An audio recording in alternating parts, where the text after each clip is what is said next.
300 years ago, there was a great war between humans and monsters. During that time, there was one man who saved humanity and stopped Earth from turning into hell. His name was Meok Gwisa. Now, in the present, 300 years later, Meok is living like a normal human. He helps an old woman, carrying her heavy luggage up a long and steep staircase. As a reward, the old woman gives Meok an energy drink.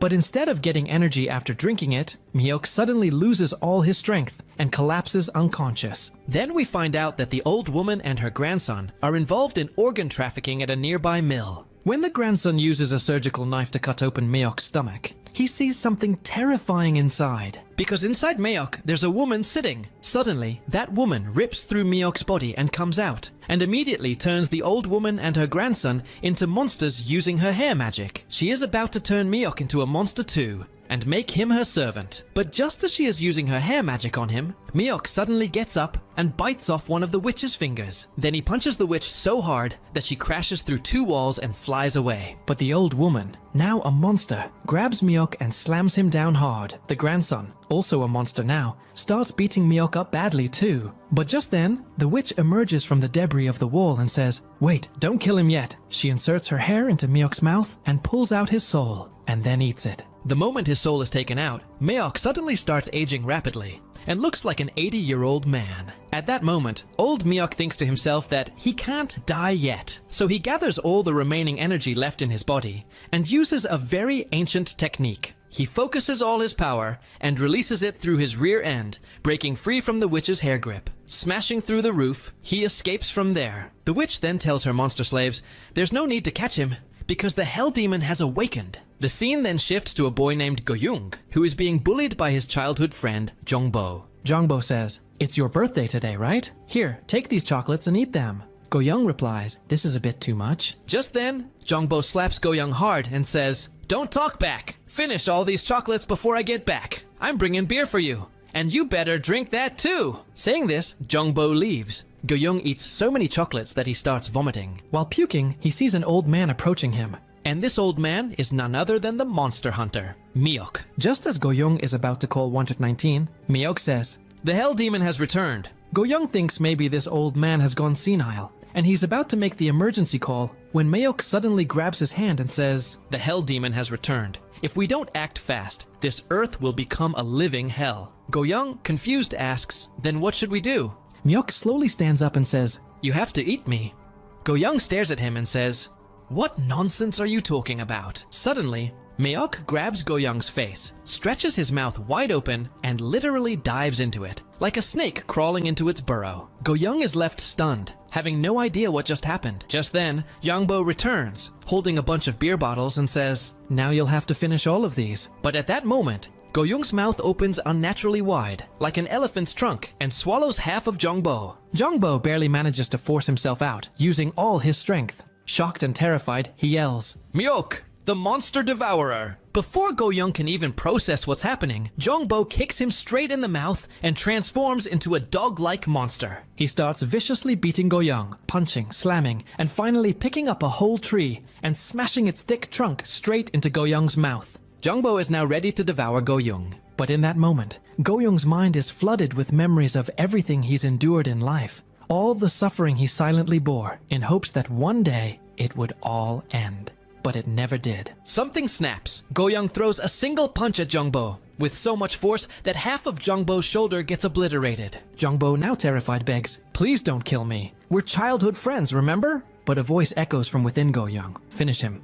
And then Go-young delivers another punch. This time, Jongbo's neck snaps completely. And just when Jongbo's soul tries to escape in the form of a dog, Go-young's mouth suddenly becomes huge, and he ends up swallowing Jongbo whole. Go-young sits there in shock, wondering if he really killed his childhood friend Jongbo, or if this is just a dream. Suddenly, a voice comes from his belly. And it's Meok's voice. She says, "From now on, you are Meok.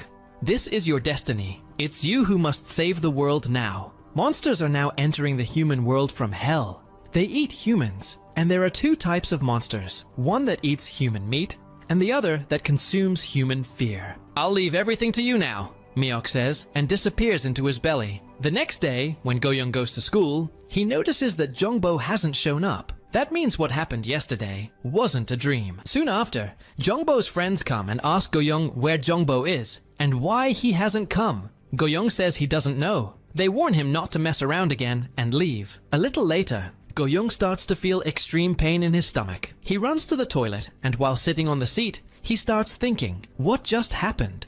Jongbo was his only real friend in this world, and to him, Jongbo was the kindest person on earth. But suddenly, his butt starts glowing, and out of it comes Jongbo, completely naked. Go-young yells, "What the hell? I just pooped out Jongbo!" Jongbo opens his eyes and is shocked to see himself like this. He says, "Wait, we were just going to the computer room to play a game. How the hell did I end up here, naked in the school bathroom? And why has my body changed so much?" Go-young is also completely stunned. We're then shown a flashback scene where Jongbo and Go-young are heading to the computer room to play a game. But suddenly, a strange-looking dog appears out of nowhere. The dog attacks Go-young, but Jongbo jumps in to save him and ends up getting bitten instead. The dog dies instantly after the bite. However, after this incident, Jongbo changes completely. The boy who was once kind becomes cruel, and he starts bullying his childhood friend Go-young. But now, in the present, we see that Jongbo has turned back to how he used to be, and Go-young is overwhelmed with joy to have his childhood friend back. Tears start flowing from his eyes. Jongbo asks, "Why are you crying?" Go-young replies, "It's nothing, you wait right here. I'll go get you some gym clothes." But as soon as Go-young steps out of the bathroom, he sees that a tall, creepy monster has turned the entire school into terrifying, smiley monsters. Anyone it bites becomes one too, just like a zombie virus. Go-young quickly slams the door shut. The monsters start banging on the door loudly and shout, "How long do you think you can protect yourself? Sooner or later, you'll be ours." Now Go-young is thinking, just when I finally got my childhood friend back, this is happening. But he doesn't want to lose him again. So he takes off his shirt, hands it to Jongbo and says, "Put this on, and thank you for protecting me when I was weak, and now it's my turn. I'll be back soon." And then Go-young opens the door. The monsters admire his courage and say, "You're a brave one, coming to us all on your own." That's when Go-young replies, "I won't take this anymore. I am not just anyone. I am the monster devourer." Then a horde of half-monsters, on the orders of that old monster, attacks Go-young. There are so many monsters that they completely cover Go-young, and they start chewing on his arms and legs. And when the old monster tastes Go-young's flesh through the half-monsters, he finds Go-young's taste disgusting. Then we see that Miyok is with Go-young, and Miyok asks Go-young, "Why aren't you fighting back? If this keeps going, in just 1 minute, all the skin on your body will be gone, and only a skeleton will remain." Go-young replies, "But they're all humans. How can I kill them?" Miyok says, "So what? Don't you remember when you were bullied and always harassed? These people never did anything. You were bullied in front of them, and they just turned their faces away. There's no difference between them and monsters." But Go-young replies, "No, they were just scared, weak. That's why they couldn't help me." But even in this world, there are people like Jongbo who help others without caring about themselves. I can't attack them. They are scared humans just like me. Then Miyok says, "You've passed the test. I just wanted to know if you hold hatred towards humans, because a monster hunter must never have hate for humans." And then Miyok explains that the gate of hell has only cracked for now, which allows only the souls of hell's monsters to enter the human world. These souls are powerless, so the monsters enter human bodies and survive for 30 days. Because if they survive in a human body for 30 days, they can transform into their monster form, meaning they gain their real power. And after 30 days, there is no way to save the human body possessed by the monster. The only way is to destroy that human body. But you are different. You can heal the possessed humans by eating them.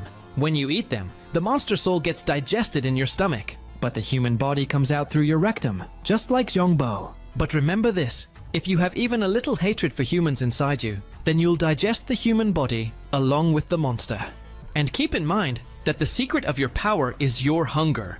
The more your hunger grows, the stronger you become. Then we see Go-young shove 10 to 20 half-monsters into his huge mouth and swallow them, and he swallows the remaining monsters too. The old monster is shocked to see this, thinking, "What the hell is this thing?" And then, in the blink of an eye, Go-young rushes toward the old monster and bites off one of his arms. But the old monster's arm tastes incredibly good to Go-young, so tasty that he had never experienced a flavor like that from anyone, and now Go-young wants to eat more. Then the monster grabs Go-young's head and slams it hard into the ground, and is about to punch him again when Go-young grabs his arm and punches him in the stomach with a blow on the level of a black flash, then opens his huge mouth and is about to eat the monster. But somehow, the monster pushes Go-young away and runs off. Go-young chases after him. Now the monster has only one option left. He makes a contract with the red and blue monsters inside his eyes, promising that if they save him from Go-young, he will let them eat 100 pure humans. After that, two monsters, one red and one blue, emerge from the old monster's eyes. They are incredibly fast and immediately attack Go-young. Go-young couldn't match their speed. He couldn't even track them properly to land a proper hit. So the red and blue monsters beat up Go-young badly. Because they had another technique. They could travel through the bodies of half monsters, meaning they could move from one body to another, making it even harder to land an attack on them. Go-young was trying to think of a way to defeat those two monsters when he suddenly remembered that he would use Jongbo's monster ability because he had digested Jongbo's monster. And Jongbo's monster's ability was a super sensitive nose, meaning he could understand smells. And by using smell, he could imagine where the enemies were, even with his eyes closed. And that's exactly what happens. Because of the smell ability, he's able to attack the monsters. He beats them both badly, and then consumes both of them. But since he was smelling the monsters using Jongbo's ability, he really liked their scent, and it was increasing his hunger, which caused one of Go-young's eyes to start looking monstrous. And then he attacked that same old smiling monster again. He first bites off one of the old monster's arms and says, "The taste of your flesh is something else. I love it." Then Go-young opens his big mouth and eats the entire old monster. Only the monster's head is left, which he slowly eats like a snack. But just then, Jongbo arrives. And seeing Go-young in that form, he gets extremely scared and runs away. Go-young couldn't explain anything to him. Meanwhile, on the other side, Bodhisattva Chionok, who is the Gojo Satoru of this world and the head of a monster hunt organization, sends one of his special teams to exorcise a Godzilla-sized giant snake monster because it was causing destruction in the middle of the city. The special team approaches the monster via helicopter and jumps out from it, using parachutes that have special exorcist mantras written on them to weaken the monster. The monster then opens its mouth, from which several tentacle-filled mouths emerge and attack the special team of exorcists. Many exorcists are killed, but then a female exorcist lands directly on the snake monster's head and stabs two huge knives into its skull. She stands on those knives and starts chanting mantras, while other exorcists in the helicopter begin playing musical instruments loudly, which causes the monster to go through extreme pain. Its condition deteriorates rapidly, and within moments, the monster is reduced to ashes. After the exorcism of that monster, Bodhisattva Chionok gets a message through wireless that the special team needs to head immediately to a school where a monster teacher has attacked, turning humans into half monsters. And this monster is so dangerous that within a few days, it could turn the entire world into half monsters. But when the special team reaches the school, they find out that the monster has already been killed. All the children are safe, and they only have bite marks from human teeth on their bodies. Hearing this, Bodhisattva Chionok is shocked, because aside from their organization, who else is out there fighting these monsters? Meanwhile, the same hair witch seduces people using her beauty and gathers them in a secret basement where she consumes their souls. Because she needs to consume the souls of 666 humans in order to open the hellgate that lies in her stomach. The next day, a police officer arrives at the school to question the students, to find out what happened the previous day at the school, but no one knew anything. And the officer questions Jongbo about the previous day, but Jongbo is scared, which raises the officer's suspicion, and he asks if Jongbo saw anything, like a monster. Jongbo thinks to himself, whether Go-young is a monster or not, a few days ago, I was the monster to Go-young, because I had done so much wrong to him back then. Anyway, he tells the officer that no, he didn't see anything. Just then, Go-young is also called in, and when Jongbo sees Go-young entering, he becomes very scared, which makes the police officer suspicious of Go-young. And when Go-young approaches the officer, a voice comes from Go-young's back saying, "Be careful, Go-young. This man is not a human." Suddenly, Go-young feels pain in his back and asks permission to go to the washroom, and he leaves. There, he excretes the remaining students who were inside his back through his poop. Just then, the officer meets Go-young in the washroom, and now the Myokuisai inside Go-young decides to escape because the officer has realized that Go-young is abnormal. Then, Go-young uses his old-fashioned technique and blasts off to escape, but the police officer catches him mid-air and slams him from the sky to the ground. Go-young then bites off 4 of the officer's fingers. But the officer smiles and punches Go-young hard with that same hand with the missing fingers. He grabs Go-young's large mouth and keeps beating him while holding it. And then we also get to see the officer's real face, and he beats Go-young until he loses consciousness. Just then, Bodhisattva Cheonok's men arrive with a radio in hand, through which Bodhisattva tells the officer to stop. Later, Go-young regains consciousness in front of Bodhisattva Cheonok. His hands are tied, and there's a cloth over his mouth. Bodhisattva says, "You don't need to be afraid. We're your friends. We also hunt monsters, and I know who you are. The great monster hunter Miyok Guisa. For now, we only have this monster as your snack." And a man brings a little girl with tied hands to Go-young. She's extremely scared and keeps saying, "Help me, mother. Father, please help me." Seeing her, Go-young starts to drool, and his monster hunter instincts awaken. But even then, Go-young thinks, "How can I even think this way after seeing an innocent little girl?" Just then, Bodhisattva unties the girl's hands, grabs her by the hair, and throws her toward Go-young. And right then, we see that the girl transforms mid-air into a giant fat pig monster, and she body slams Go-young with full force and punches him multiple times. But then, Go-young catches one of her punches and says, "I'll protect this innocent girl," and in a single move, eats the pig monster whole. Meanwhile, on the other side, the grandma and her grandsons who run an organic trafficking ring trap humans and deliver them to the hair witch. And the grandson brings a fat, ugly otaku, who is a huge fan of monsters, and says, "I always wanted to become a monster and work with them." He begs the hair witch to turn him into a monster too, and then the witch grants him a secret ability, which we'll learn about a little later. Meanwhile, Jongbo is walking home, filled with guilt about how badly he had treated Go-young back when he wasn't in his senses. Suddenly, he notices that people, especially girls, are being drawn toward one man, as if he's some kind of celebrity. When Jongbo gets closer, he realizes it's that same ugly fat otaku everyone is attracted to. Because now, that otaku looks extremely handsome to them. Jongbo can't understand what's happening, because to him, the otaku looks like a hideous red monster. And not just that, among the normal humans, many monsters are also walking around. Just then, the otaku monster is seen luring some girls with his charm and taking them somewhere. But suddenly, a group of guys surrounds the otaku monster, and this group is none other than Jongbo's old gang that he had formed back when he was a monster. One gang member says, "Jongbo, did you call us just to beat up this loser? What's so special about him?" The gang then forces the fat guy to take off all his clothes and even tells him to remove his underwear. The otaku monster is confused. He can't understand what ability the witch gave him. He can't do anything to these bullies, and he doesn't know what to do. Go-young also can't understand why this otaku monster isn't doing anything.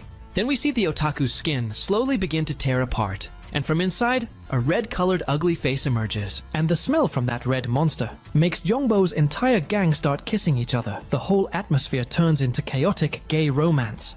And the red monster grabs Jongbo by the neck and tries to kill him.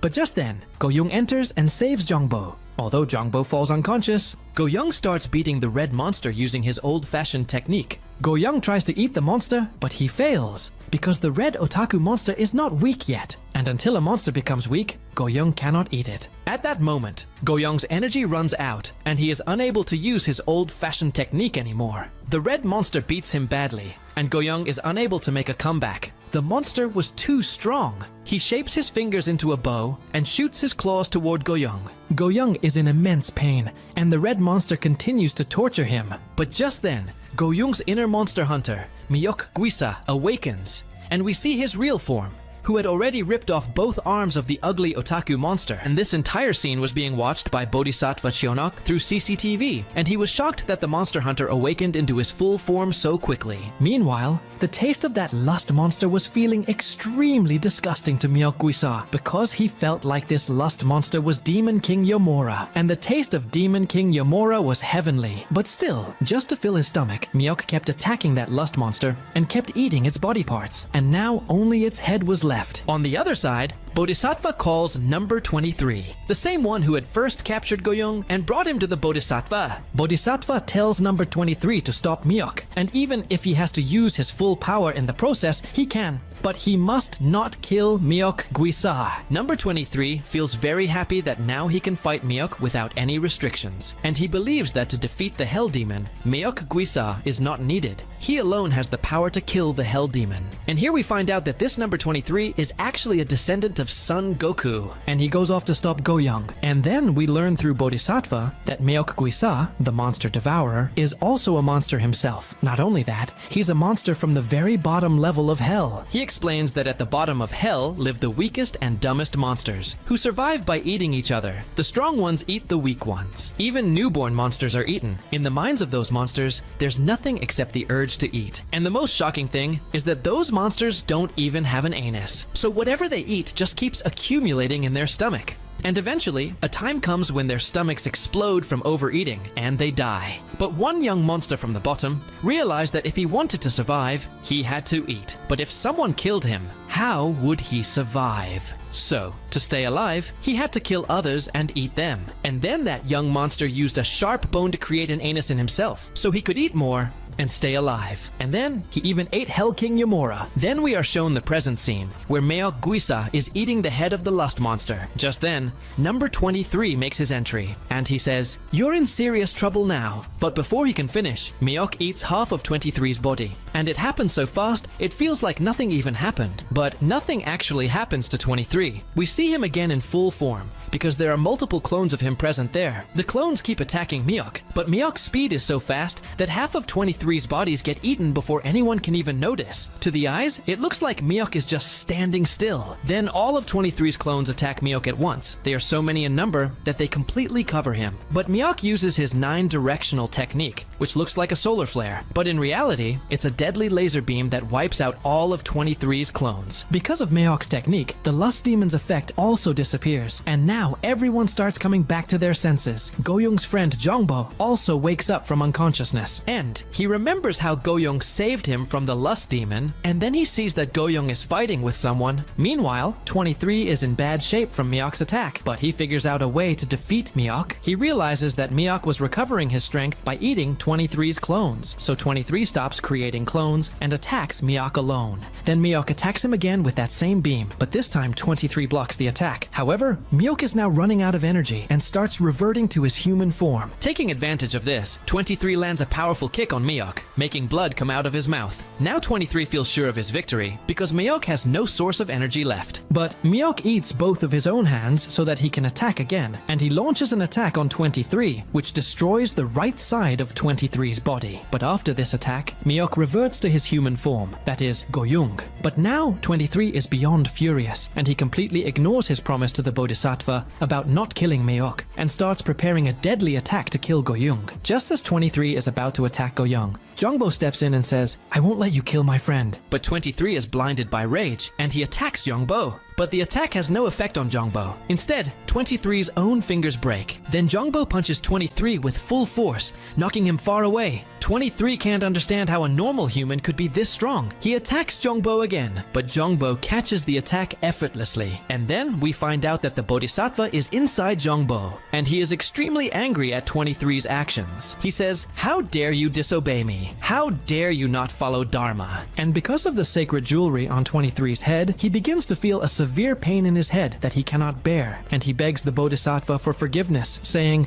"Please forgive me. I'll never make this mistake again." Then the Bodhisattva lifts Goyoung onto his back and starts walking away, saying, "Don't worry, Goyoung. I'll teach you how to control this power." And seeing all this, 23 burns with jealousy, wondering why his grandma is showing so much love to a monster. And all of this is being watched from above by that same hair witch and her gang. And the old lady asks, "Are we going to let them go?" The witch replies, "The time hasn't come yet to confront them, but I've already sent the message." From here, the scene shifts to the Bodhisattva's base, where Goyoung was resting and recovering.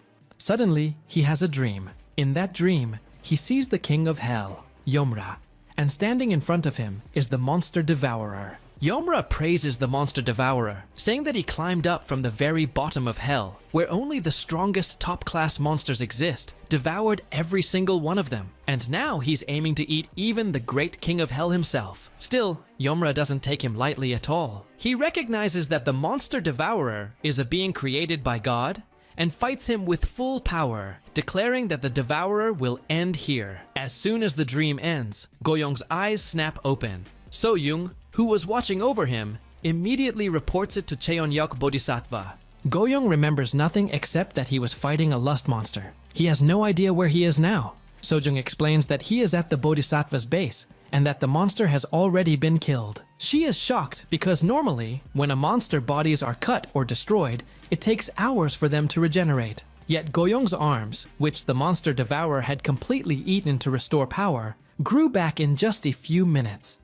Goyong then anxiously asks about Jungwoo.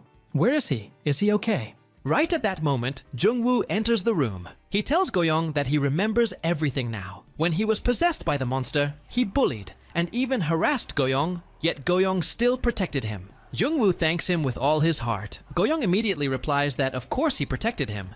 They're friends. It's the most natural thing in the world. Jungwoo shyly asks, "Can we really be friends?" Goyong smiles and says, "Of course we can." So-jung watches the scene in complete disbelief. A human and a monster becoming friends. She looks angry. Cheon-yok Bodhisattva had given her the responsibility of protecting Goyong until he becomes as powerful as the original monster devourer, Manhwa. But So-jung hates the very idea of protecting a monster. Cheon-yok knows very well that So-jung has a painful past that makes her hate monsters with every fiber of her being. That's exactly why she assigned this task to her.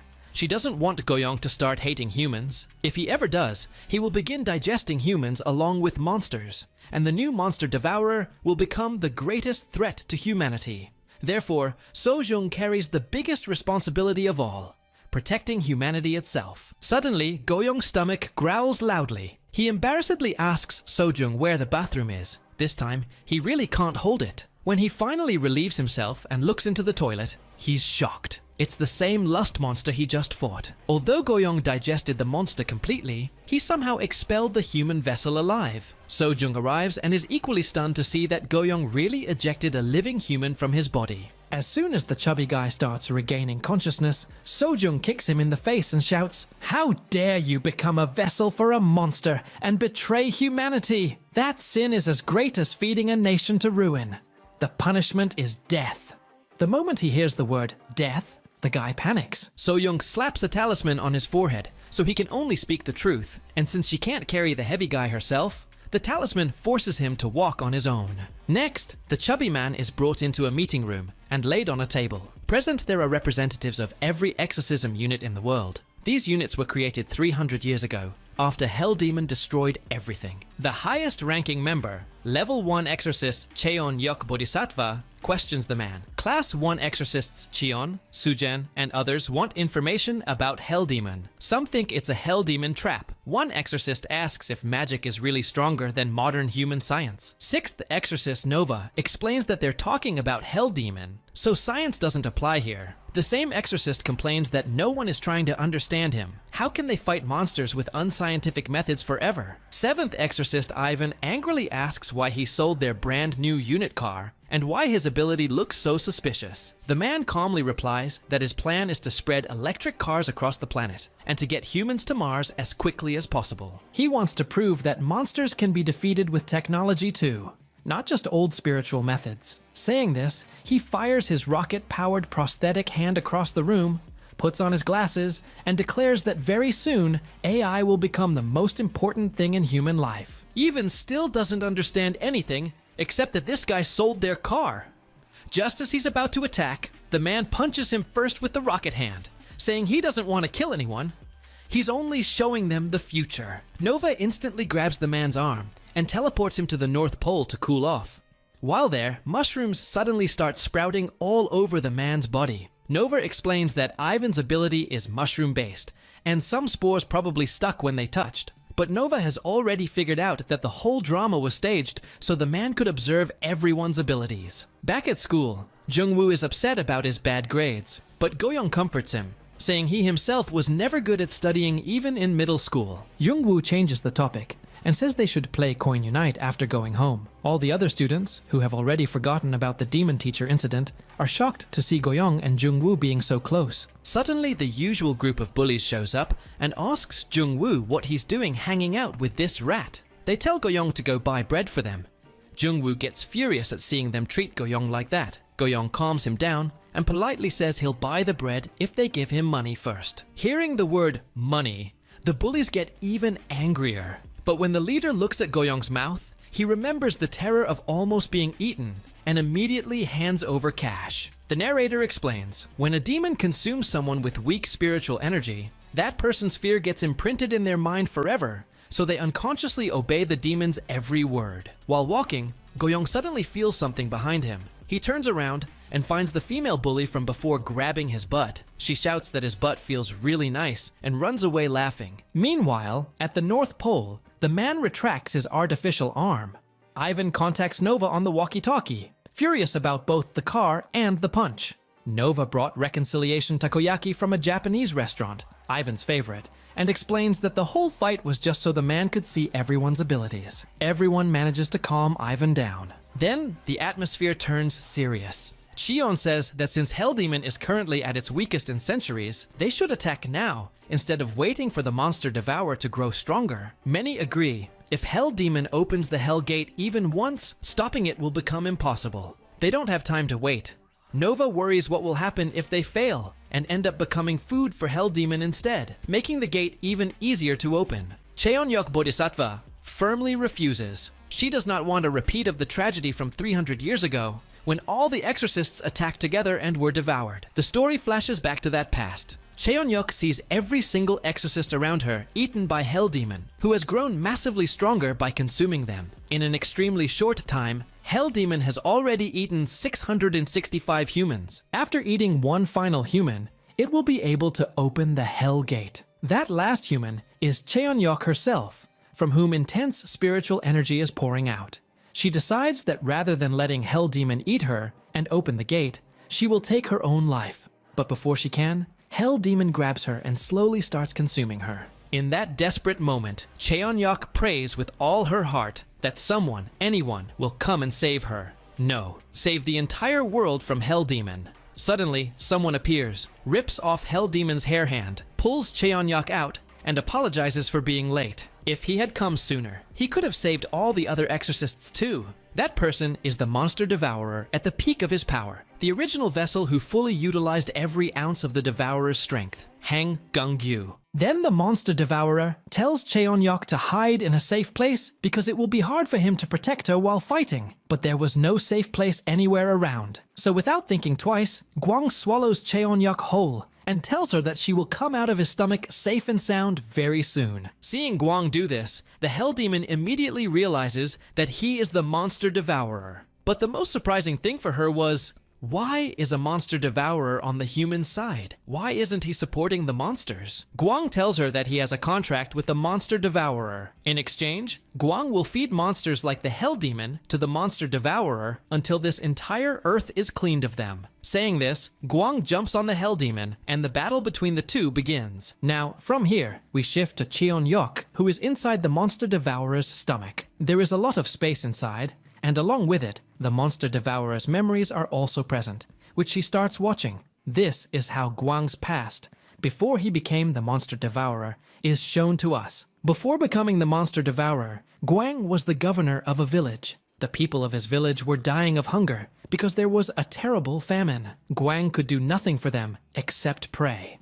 At the same time, he was cursing himself that he was unable to do anything for his villagers. When he goes to the mountain to search for food, the tigers there have already killed many of his people. In that terrible time, only his wife was his support. She kept telling him not to lose courage. But now, Gwang had started doubting his own prayers. He prayed to heaven for everyone, but he himself had never even seen heaven. Then, a mysterious person comes and tells Gwang not to bring heaven into all this, because the beings of heaven have no interest in humans. When Gwang asks who he is and why his face is covered, the man says Gwang will soon find out. He hands Gwang an egg and says, "This egg is your destiny." Gwang confusedly wonders how an egg can be his destiny. Just then, the man disappears. Next, we see Gwang and his wife return home. Gwang is happy because now they at least have something to eat. But his wife refuses to eat the egg, saying it is Gwang's destiny. Hearing this, Gwang laughs and teases her. How can an egg be his destiny? When he tries to feed the egg to his wife by gently tapping it on her head, his wife feels pain because the egg is as hard as stone. Guang can't believe it. Then his wife hits the same egg on Guang's head to prove it, and he feels the same pain. Guang thinks the stranger probably played a prank on him. Still, if this egg really is his destiny, he will keep it safe. He and his wife believe that good days will come again. One day the whole village will live happily. The next day, some people come from the government with huge sacks of rice. Enough for the entire village. They say the government is providing this food for needy people, and if the village doesn't want it, they will take it to another village. Guang immediately says they need it. Hearing this, the man gives a strange laugh and tells Guang to gather all the villagers. Guang's wife happily looks at him and says, "See, I told you good days would come. Heaven has heard our prayers." Soon, all the villagers are gathered. The man asks if everyone has really come. Guang says yes, everyone is here. There's no need to confirm. The man says, "Okay then, let the game begin." And his eyes suddenly change. He opens his huge mouth and swallows 3-4 villagers in one go. From behind, an octopus-like monster stabs the fleeing people with its tentacles, while a third huge physical-type monster starts cutting off everyone's heads with its giant claws. Actually, these 3 level 4 monsters had come in the disguise of bringing food only to feed themselves on the villagers. Seeing all this in front of his eyes, Guang cannot believe it. Is this a dream? All his villagers who had gathered with hope are dying helplessly right before him, and he is too weak to even run properly. He quickly tells his wife to run to a safe place. But at that moment, one monster punches Guang and throws him far away. Now, only his wife and that monster stand face to face. The monster grabs her tightly and glares at her. Lying on the ground, weak and helpless, Guang thinks to himself that he wants to save his wife, and he is ready to do anything for it. Suddenly, a voice reaches his ears. "Are you really ready to do anything?" Guang looks and sees the voice is coming from that egg. A mouth has appeared on the egg. It says, "Then give me your body, and in exchange I will give you my power." This creature is Myeok-gwisa, the monster devourer. When Guang asks, Myeok explains that he is a monster who was banished from hell for the great king of hell because he tried to eat him. Right now, he only needs a body in which he can regain his strength. Saying this, a small soul comes out of the egg and enters Guang's mouth. Meanwhile, the huge physical type monster picks up Guang and tells the others that one human is still alive. Just before it can eat him, Guang twists its arm, frees himself, and runs toward his wife, who is still in the clutches of the other monster. But at that moment, the squid-type monster stops Guang and asks, "Who are you?" No human has the strength to twist the arm of a physical-level monster like that. When the squid-type monster tries to stop Guang from reaching his wife, Guang's eye color starts changing. Right then, the physical-level monster extends its huge hand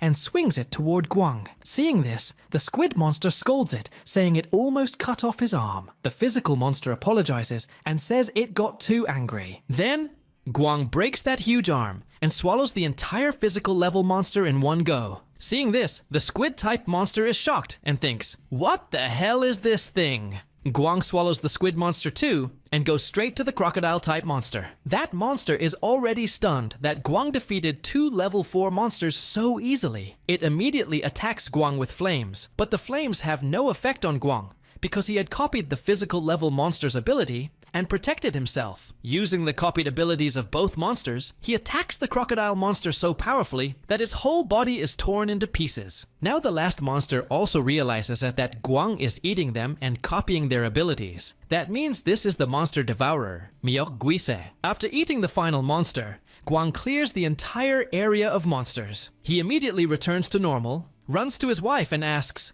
"Are you okay?" His wife asks, "Did they eat everyone?" Guang says yes, those monsters ate all the villagers just for 1 bowl of rice each, and it's all his fault. Because of him, his people died. He is not worthy of being governor, but at least he is happy that he saved his wife. Suddenly, the monster devourer inside him says, "Eat your wife too. She smells really delicious." As Guang opens his huge mouth to eat her, he suddenly stops himself and thinks, "What am I doing? This is my wife." But the monster devourer tells him, "This is not your wife, it's a monster." Instantly, his wife's face color changes. She flies up and says, because of the famine, the number of humans in the village was decreasing, so she and the other monsters decided to eat everyone at once. But Guang ruined their entire plan. "What kind of creature are you that eats your own kind?" She is actually a special class monster called Moth Girl. Guang cannot believe his eyes that his wife's appearance has completely changed. Moth Girl then shoots a fire explosion at Guang.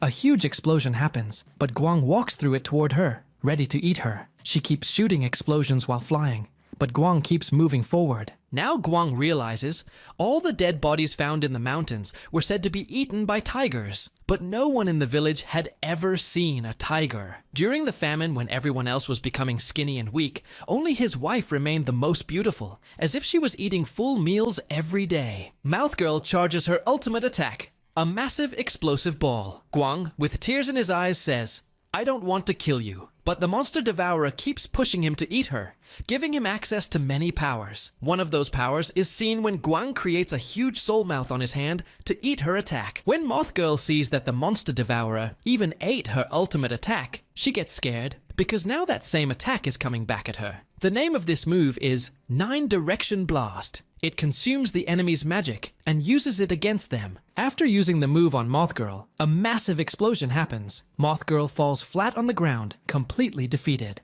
Guang stands in front of her. He still doesn't want to eat her. The monster devourer keeps pushing him to finish her. To manipulate him, Moth Girl changes half her face back to his wife's face and begs, "Please don't eat me." The moment Guang comes a little closer, she suddenly attacks him with her sharp nails. But Guang grabs her hand and asks, "Since when have you been possessing my wife's body?" Then we see a flashback of the real past. Guang holding his real wife's hand, spending time with her. He is apologizing that on their first anniversary, he couldn't bring her anything expensive like jewelry. His wife smiles and says these flowers are not less than jewelry to her. She just wants one small promise. When she grows old, when wrinkles appear on her face and her back bends, he will still give her flowers like this, because she wants to keep the flowers given by Guang's hands forever.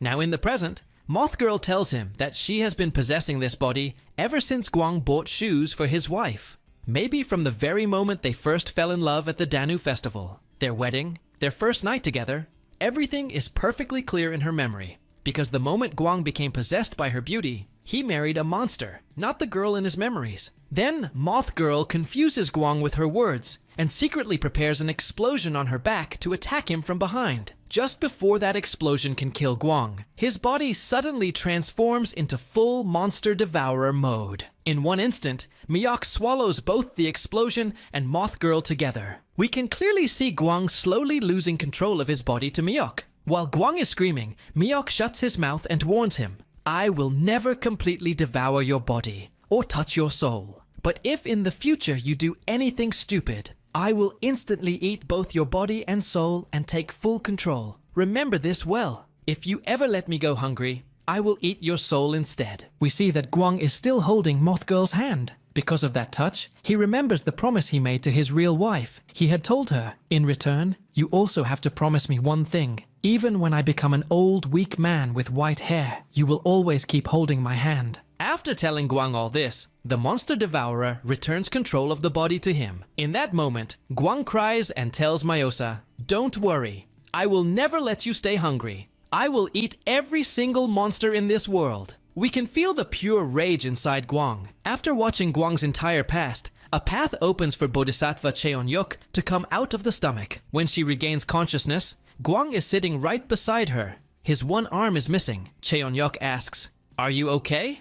Guang replies that since his body is a monster's body, she shouldn't worry. He will regenerate it soon. Cheonyuk says she isn't talking about the body. She is talking about his heart. "Are you okay? Because you are not a monster." Back in the present, Cheonyuk tells everyone that 300 years ago, the Hell Demon had the same plan, to gather all the exorcists in one place and finish them off. If Hung Guang hadn't been there at that time, this world would have become hell long ago. That's why they should give Goyong a little time, at least 1 month. In this 1 month, just like Hung Guang, Goyong will learn to fully use the monster devourer's power. Everyone listens quietly to Grandma Cheonyuk's words. Next we see Granny, who has brought 2 more people with her under the excuse of carrying her bag. She feels extremely lucky today because both of these people have intense level spiritual energy. Suddenly, Hell Demon appears and asks Granny, "What is this drama? Who did you bring?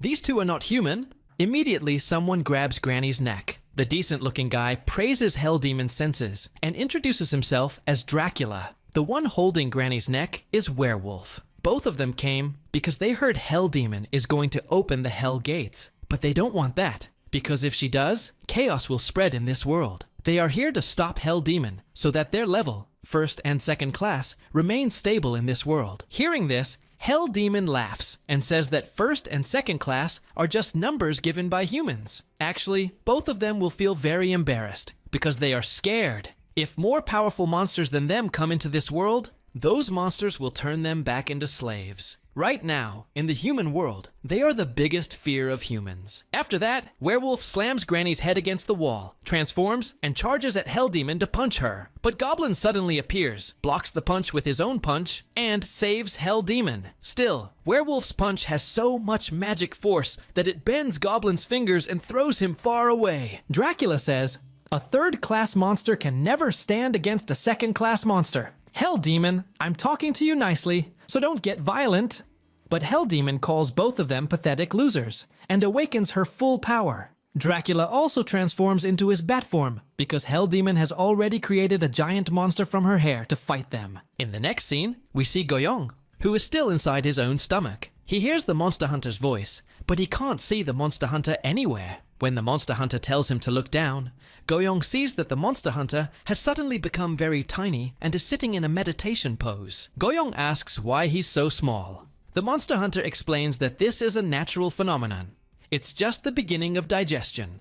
Leaving that aside, he tells Goyong why he called him here, to help Cheon-yuk, and if possible, to save the Monster Hunter himself from Hell Demon. Most importantly, once Hell Demon is exorcised, Goyong must immediately stay away from Cheon-yuk. Hearing all this, Goyong gets confused. First they said help Cheon-yuk, and now after helping her, he has to suddenly stay away from her? Does any of this even make sense? Suddenly, Goyong's eyes open. He is at his school desk. He sees Jimin, the girl who used to bully him, staring at him while blushing. When Goyong asks why she's acting like this, Jimin shyly says she just came to ask if he's free after school because she wants to spend a little time with him. Goyong is shocked. What is going on? Then in her mind, Jimin thinks she wants to find out why she gets this strange feeling every time she looks at Goyong, like she's in love with him. To understand these strange feelings of hers, she will have to go out with Goyong, even though it doesn't make any sense at all. From Jimin's point of view, we see Goyong's face, and just looking at his mouth makes her heart beat like crazy. Suddenly someone comes and tells Jimin, he can't go with you.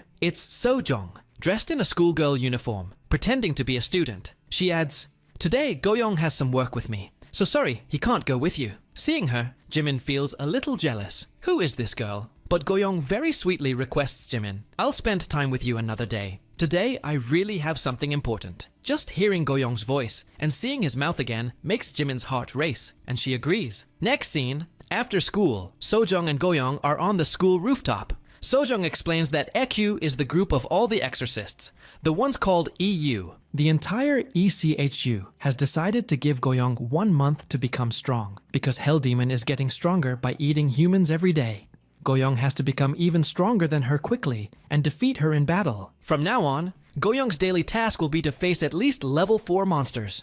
Goyong asks Sojong about the monster levels. Sojong explains, there are total 7 monster levels that tell how dangerous a monster is. They are divided into 3 groups. The first group, the weakest monsters, levels 5 to 7. They are not strong in magic spells, only their physical strength is high.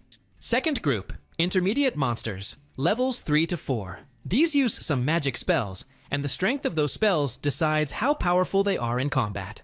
Third group, the strongest and rarest, levels 1 to 2. If a full team faces a level 1 or level 2 monster, even the whole team can't defeat it. Some of them have famous names like Dracula, Natal Fog, Zombie, Werewolf, and Mummy. Sojong continues, these are ancient monsters that have existed in this world for a very long time. For thousands of years, they have planted fear in people's hearts through comics, movies, and series. Simply put, these named monsters grow stronger by consuming human souls through fear. They don't even need training. They just keep getting stronger all the time. We cut to the fight. Hell Demon attacks Dracula with its huge hand, but Dracula has already transformed into bat form and easily dodges. He even mocks Hell Demon's spell, saying it's not strong at all. The demon tries again to catch the bats, but the bats are too fast. He can't catch even one. Then Dracula prepares his own attack. His fangs are so sharp and clean that they slice off the entire arm of the hair demon and eat the center part. The severed arm falls right in front of Hell Demon. Dracula tells her, "For thousands of years, I have consumed human souls through fear, so don't take my magic lightly."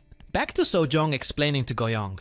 Because these monsters keep getting stronger all the time, our organization once tried to turn that fear into a joke through cartoons and comedy. But the fear of these monsters is still buried deep in human subconscious minds. That means the power of level 1 and level 2 monsters keeps increasing without them doing anything. Goyong asks, "Then what level is Hell Demon?" Sojong answers that they have no exact data, because only one person has ever faced Hell Demon's magic spells and survived.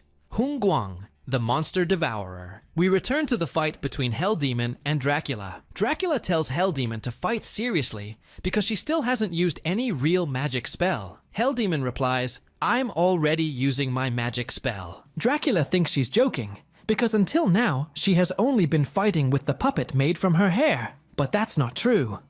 Hell Demon says she was only using that puppet as bait for his real body. She tells Dracula to look behind him. When Dracula turns around, he is completely shocked.